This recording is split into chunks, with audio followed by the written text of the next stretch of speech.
Hi guys, in today's tutorial I'm going to show you how to easily multi-track stabilize videos in After Effects. Unfortunately I don't have free time to shoot a car video right now, so I'm really sorry for using a gimbal and a joystick video instead. The stabilization technique works exactly the same no matter what you're filming, whether it's a car or something else. Let's get started, because I know you've been waiting a long time for this tutorial. First I'll scroll forward and cut the video from the point where I start walking backward. To do that, hold Alt and press left square bracket to trim the beginning of the clip. Then scroll forward again and cut the ending as well.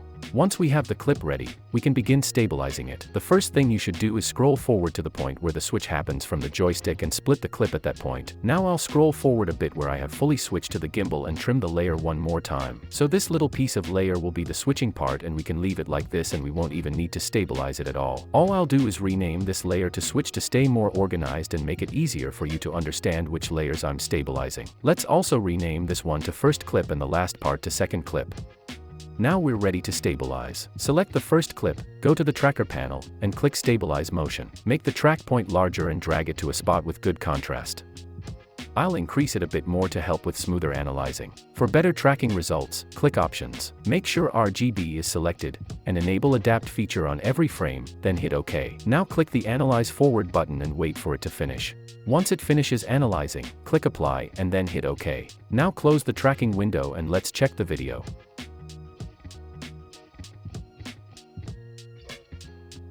It's stabilized, but the switching moment doesn't look smooth. It's really important to fix this, and luckily, the fix is very simple. Scroll to the very beginning of the first clip and press P on your keyboard to reveal its position. Click the position stopwatch icon to add a keyframe. Then scroll to the very end of that layer and reposition the video until it fits the screen perfectly with no black edges. Let's check it one more time and see if the switch looks smoother.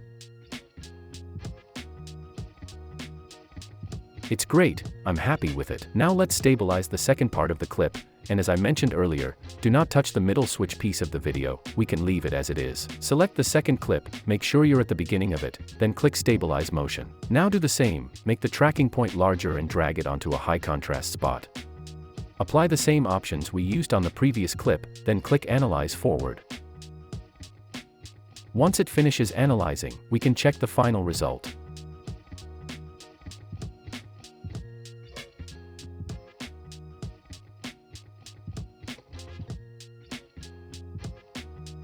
And here we go, we are done. Now let's fix those black edges. Apply the motion tile effect to the layer. Check mirror edges, and change the output width and output height to 200. Copy the motion tile effect and paste it onto the other layer we stabilized. Now let's speed ramp that clip. First make sure to enable frame blending on the layers, then pre-compose these layers. I'll name it speed ramp and make sure move all attributes and adjust composition duration are selected, then hit OK.